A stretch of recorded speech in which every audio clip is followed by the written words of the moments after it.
This evening, of course, we begin with this parsha. We will begin the study of Sefer Shemot.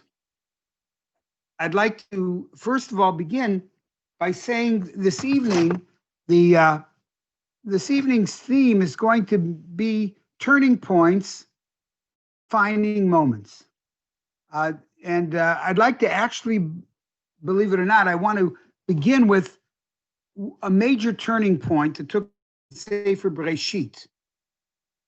That turning point was when, as you know, Yosef HaTzadik was sold into slavery, and he languished in not there. They didn't have a jail. He languished in a pit for a long period of time, and finally he was remembered by the chief butler, and was acknowledged as someone who could interpret dreams, as he did for the butler and he did for the baker. He is hurried up from the pit.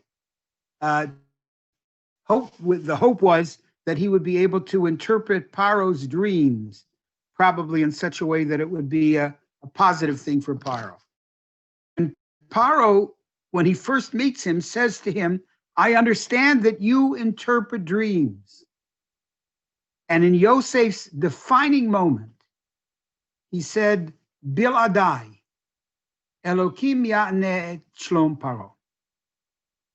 I got to admit, I think if I were in that position, I would have uttered three words: "Yes, I can," right? Because at that point, that's maybe seemed to be the most expeditious thing that he could say, but he didn't. He said, actually, he uttered the phrase which would be the antithesis of what Paro wanted to hear, because Paro either did believe he was a god or wanted everybody to believe that he was a god, even if he knew he wasn't. But yet Yosef attributed his own abilities, not to his ability to interpret dreams, not to himself, but Elohim, to God. Bil Adai, it is not I. Now we're going, and that is the turning point in Yosef's life. And not only that, of course, it becomes the turning point in transition in the lives of the Jewish people. Ultimately, they come to Mitzrayim, which became the fulfillment of the Brit Bein HaBetarim, that they would be exiled to the Eretz Lo Lahem, to a land the Jews would live in a land which was not theirs, and they were brought there and ultimately redeemed, as Avram Avinu was told, "V'achreichen yetzu b'rechush gadol," and the fourth generation they will leave servitude and they will leave with great material wealth. Okay, that's the first turning point. But today we're going to talk about yet another turning point. And there are, it begins actually with Moshe Rabbeinu, who is, of course, found by Bat Paro in this week's Parsha, hidden by his own mother in the bulrushes of the Nile, placed there so that perhaps the basket itself would not float away, placed there so that the reeds themselves would camouflage the basic reed basket, and in hopes of being able to find someone who would save him. And lo and behold, one of the great heroes of all of Tanakh comes by, and she is Batya. She is Paro's daughter. And every time I think about her magnificent gesture that she performed by saving the child, and in the process, of course, saving so many other people, ultimately saving the Jewish people, I stand in awe, because the Torah itself reveals the drama of her finding Moshe Rabbeinu.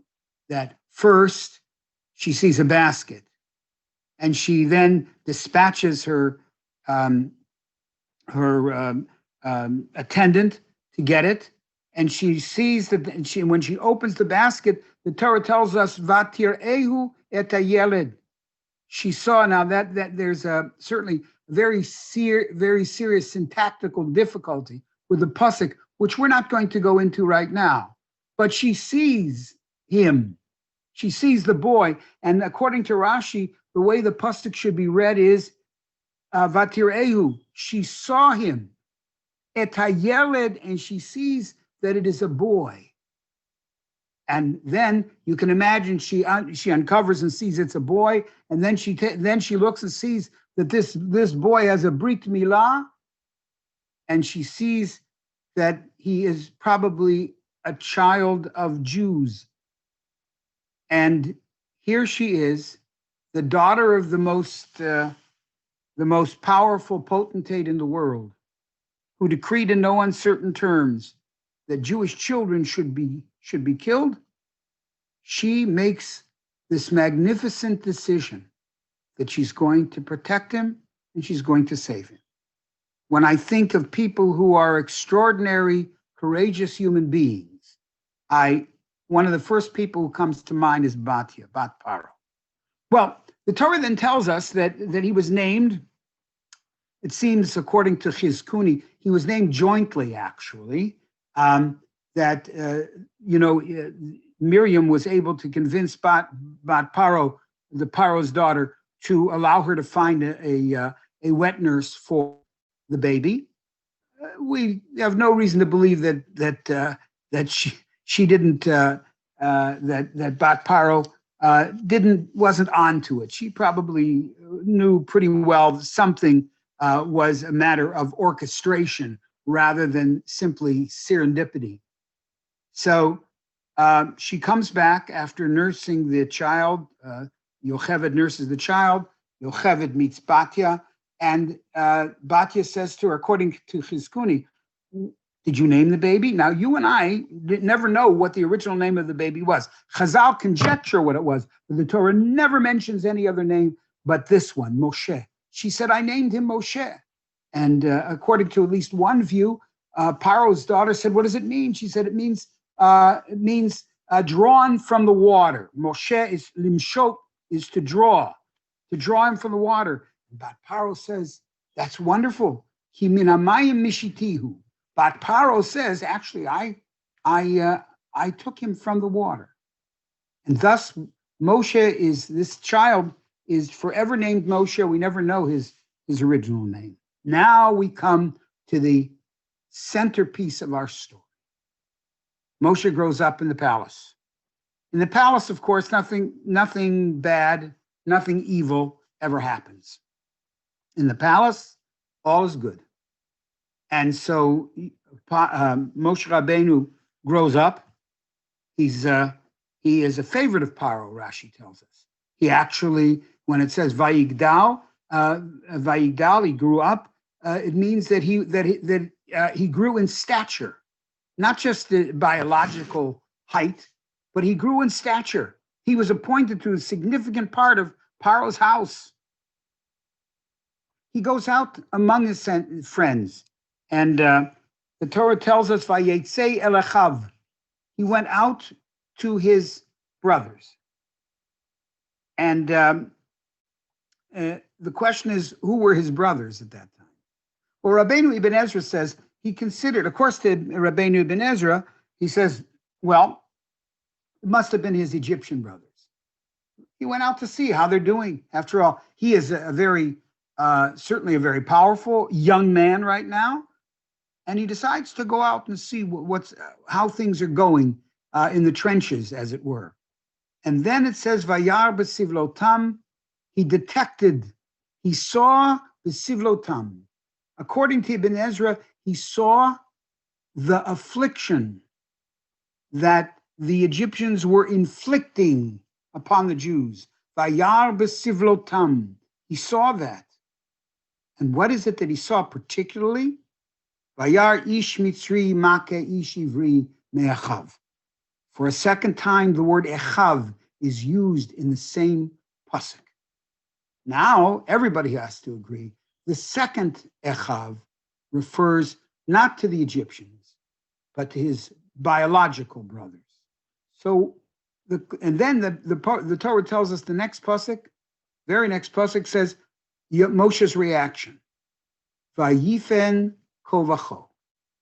He turned this way and that. Vayar ki einish. And he saw there was no person there. Vayachet HaMitzri. And he killed the Egyptian. Vayitmaneu bachol. And he hid him in the sand. Now, by the way, the Hebrew with the shorish, tet mem nun, means really to inter someone, to bury someone there. And that's what, even to this day, hatmana means internment. So, and he buried him, so to speak, in the sand. Now, I'd like to submit to you that's the simple pshat, and the pasuk does quite well with it. We have a little bit of a syntax problem. Vayar ki ein ish.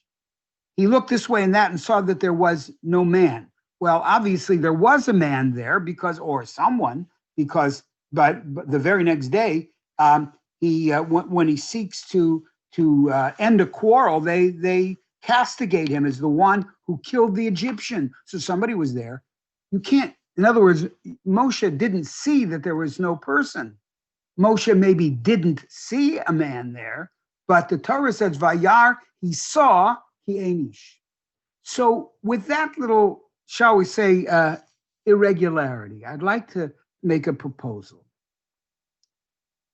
Let's, on the pshat level, and as I try to indicate each week, or most weeks, when we talk about pshat is an interpretation of the written word based primarily on context, the context of the pasuk. Now, very often you hear people say pshat is the literal meaning. Well, that's not necessarily so. That's not very often it is so, and also people will then say drash is the deeper meaning. I don't know what that means. I do know this, that pshat is pshat because it conforms to context. And drash is drash because it doesn't feel bound by context. So I'm going to make a little bit of a drasha today, if I may, at the beginning of our session tonight. Except what Ibn Ezra says, that when Moshe went out and says to his brothers, it means, as Ibn Ezra said, to his Egyptian brothers, not his biological brothers, but the comradeship that he had developed in the palace. He went out to those brothers, to those people with whom he identified and associated with on a daily basis. And when he went out, he believed that the world is beautiful for him. On the one hand, he is a man of stature. He is respected by the people in the palace. Whether it's grudgingly or whether it's enthusiastically, he's accepted. He's in a high position. According to Rashi, Paro even put him in charge of his house, so to speak, almost like Yosef. And he also is happy because he knows that he is a descendant of great people. His mother, his sister, informed him that indeed he is a child of Levi, who is a child of Yaakov and Yitzchak, and ultimately Abraham, and he is the child of nobility. So he also believes that both of these elements of his being can coexist in perfect harmony. He is the prince, and he is the child of nobility, and both seem to get along very well until the moment that he sees the violence of Mitzrayim. Vayar b'sivlotam. The very culture and the very people whom he considered brothers and whom he considered to be people of greatness, he sees they inflict pain on others, even to the point of murder. And it's at this moment, this is a turning point in his life, figuratively, literally. He realizes that both his Jewishness and his Egyptian being cannot coexist perfectly. They are, in fact, opposites. They are, in fact, antagonists. That whatever he was taught by his mother and by his sister about the dignity of human beings is completely ignored by his brothers, the Egyptians. Now he's forced to choose. He cannot continue to revel in both. Therefore, the next pasuk says, Vayifen kovacho. He turned, literally a turning point. Vayifen kovacho. He turned this way and that. He looked at his Jewishness and he looked at his Egyptian heritage and position. Vayar ki einish. And he saw that the identity that he thought he had is einish. He had no identity. He could not exist. He did not know enough about Jews, and he certainly could not continue to be a representative of a repulsive and reprehensive authoritarian rule. And then he had to make a decision. Vayach et ha-Mitzri. Not only did he literally physically kill the Egyptian, but Vayach et ha-Mitzri. He had to destroy and abandon his idea of the Egyptian culture being so wonderful for him. So he left it. And then, of course, the next day, due to other circumstances, he had to run away. So now we don't know how long Moshe Rabbeinu was, we really don't know how long Moshe Rabbeinu was wandering in the Sinai desert and ultimately in Midian. It could be as much as 50 or 60 years, because we know that Moshe Rabbeinu was 80 years old when he stood before Paro, and he was a young prince at this point. So many decades certainly passed. And of course, it's interesting, Chazal, the Medrash, talks about various occupations that Moshe Rabbeinu may have had. We can't go into everything, so we're not going to go into that today. But I want to pick up our story after Moshe Rabbeinu saves the flock and indirectly saves the daughters of Yitro and the grandchildren of Reuel, and he marries Tzipporah. And Perek Gimel, the third chapter, as it's divided, the third chapter picks up with a phrase about Moshe Rabbeinu. The phrase reads as follows, an unusual phrase.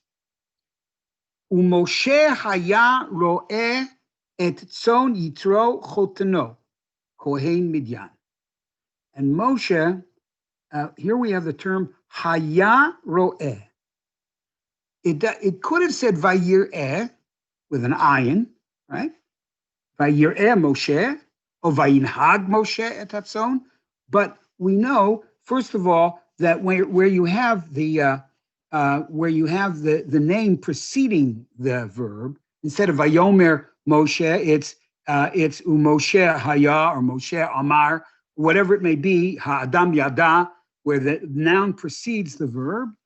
It means, first of all, that this had been going on for a while. Moshe Rabbeinu was not just a person who Yitro had flocks and Moshe took on, just assumed this job of taking care of the flocks. But the Medrash Tanchuma says something that whenever you find the term haya, hey, yud, hey, it's an existential term. It's about existence. The Tanchuma says, Chilato v'sofo kasher. From beginning to end, it is kasher. It means to say that it is perfectly right. It matched that person is. So here, the Torah is telling us not only what Moshe Rabbeinu did, but what Moshe Rabbeinu was. Moshe Rabbeinu, of course, occupied his time with the sheep. He was good at what he did. As a matter of fact, Chazal tell us, at least that he actually encounters HaKadosh Baruch Hu looking after a lost sheep. he chased the sheep and chased the sheep to find it so it wouldn't be either lost or devoured by other animals. And he searched for a sheep and he found both himself and God on Har Sinai, Har Elohim.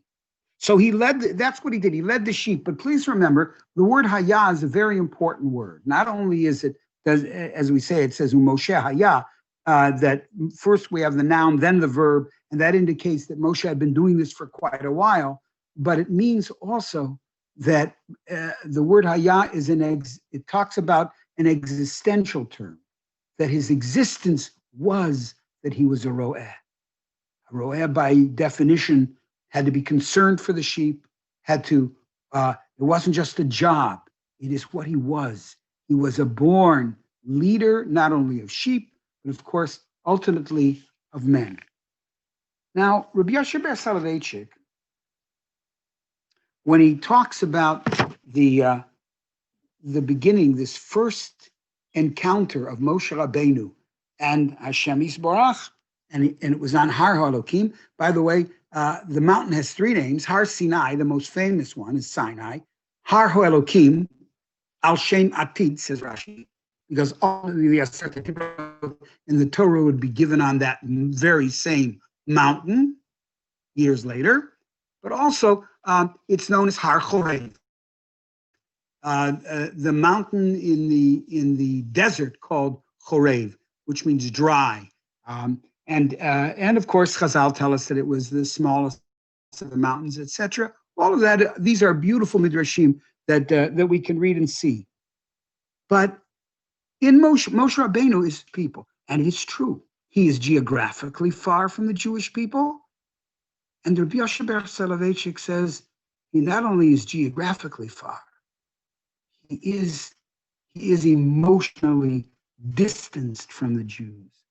How so? Why did that come about? Well, remember, in our Seder, we have three interventions that Moshe Rabbeinu makes. The first one was to kill the Egyptian. That's all he could do, to stop him from killing. Then he sees two Jews quarreling. And he says to the Rasha, Lama take re'echa, why do you lift your hand to hit another person? And the Jew says to him, Allah hargeni ata omer, are you going to kill me? Are you saying you're going to kill me like you killed the Egyptian yesterday? Now Moshe Rabbeinu says in his mind the following three words, which the Torah reveals to us.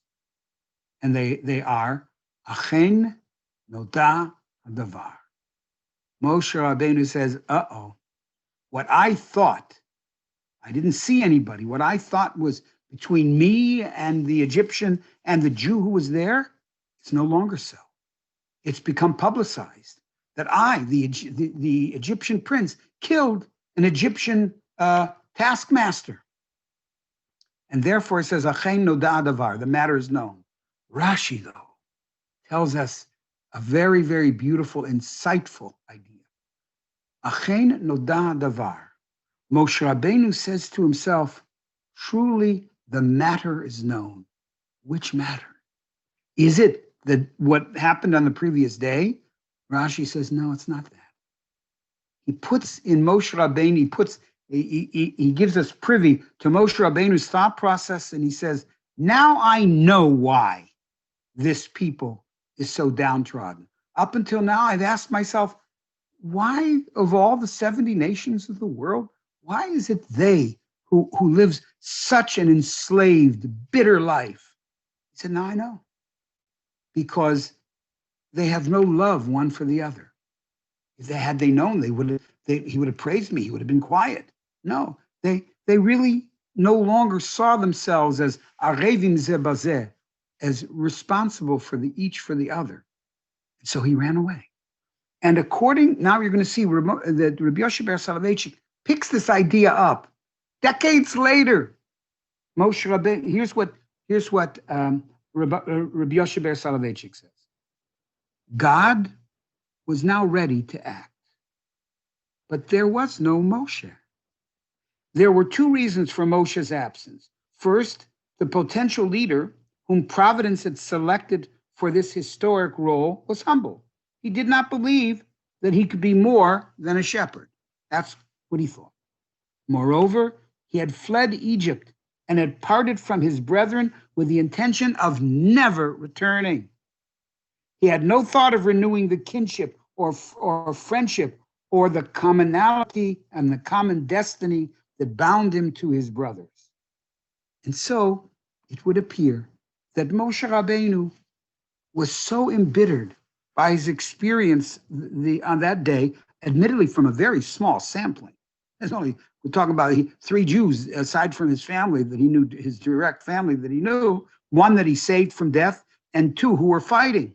But yet he drew a conclusion, it appears. Achen noda davar, know now why the Jews are so downtrodden. Because they are not one people. They are in it each for himself. And this thought stayed with Moshe Rabbeinu throughout the decades. When he met and married Tzipporah, his son Gershom, brings us to the encounter with HaKadosh Baruch Hu. We're going to take a few minutes just with this. HaKadosh, he sees a burning bush, but it's not consumed. And of course, that in itself is 2 or 3 shiurim that we won't be able to deal with this year. Mirz Hashem, maybe in future shiurim, if Hashem gives us the strength. But we're going to deal with HaKadosh Baruch Hu's unusual name that he picks for himself. And what is that unusual name? Moshe Rabbeinu says, listen, Hashem, let's assume you give me a mission. You're giving me a mission. You're giving me an assignment. My assignment is to take the Jews out of Mitzrayim. So my question to you is, why would they believe me? I need to have a password. So HaKadosh Baruch Hu says, Eheyeh asher eheyeh. Okay?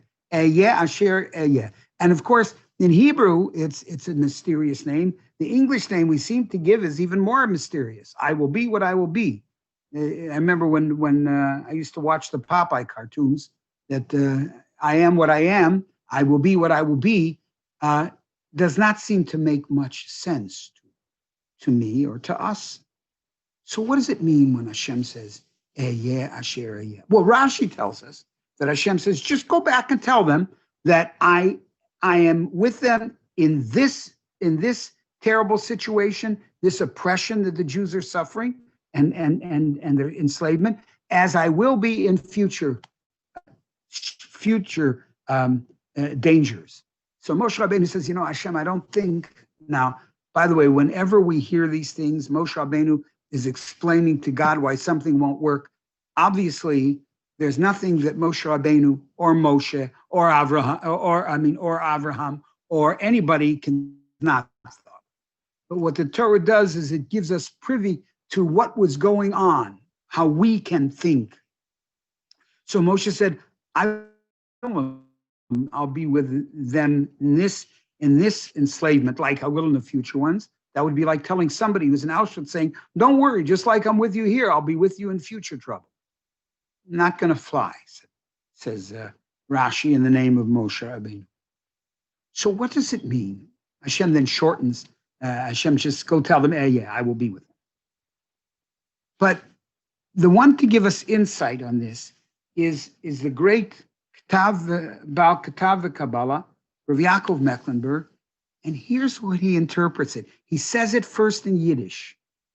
Ich ken sein, was ich will sein. Eheyeh asher eheyeh. Ich ken sein, was ich will sein. I can be what. What a remarkable interpretation of this. Only God can define. Moshe Rabbeinu, when he ran away way back early, decades ago, he knew what he was not. He knew that he was not an Egyptian, that he couldn't be an Egyptian. His character, his ethic would not allow that. But he did not yet know what he was. He did not know his own definition. And so HaKadosh Baruch Hu tells him, here's how you define yourself. To live to your fullest potential, you must find your potential and live to your potential. And HaKadosh Baruch Hu says, If you want to know what I am, I'm the master of all potential.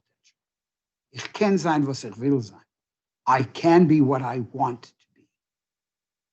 And therefore, he inspires Moshe Rabbeinu to say, it's true, you can't speak well. That's true. You're a kvad peh. You have difficulty.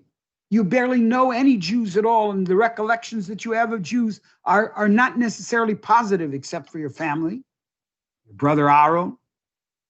But you too must define yourself. It is not enough to say what you're not. You must clearly understand what you are. And from that moment then, Moshe Rabbeinu accepts the assignment. The assignment is to take the Jewish people out of Mitzrayim. And so therefore, we now see that Moshe Rabbeinu has gone through his own turning point. His turning point was when he decided to kill the Egyptian within him. And further on, HaKadosh Baruch Hu gave another defining moment. The defining moment is it is enough that it is not enough for you to know what you are not. You must know what you are. And that, of course, is the lesson for all of us in life. We need to know and think about the potential that we have. Was ich will sein.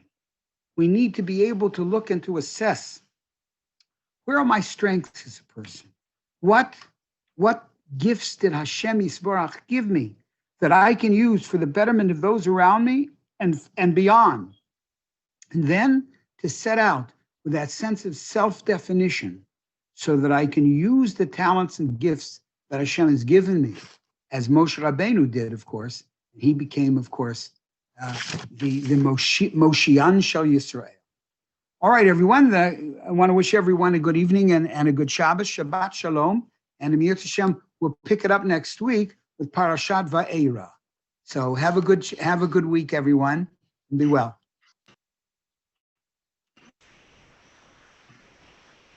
You too. Thank you. Thank you, Rabbi. Thank you. My pleasure. My pleasure. Thank you. Okay, Shabbat Shalom to everybody. Shalom. Shabbat Shalom.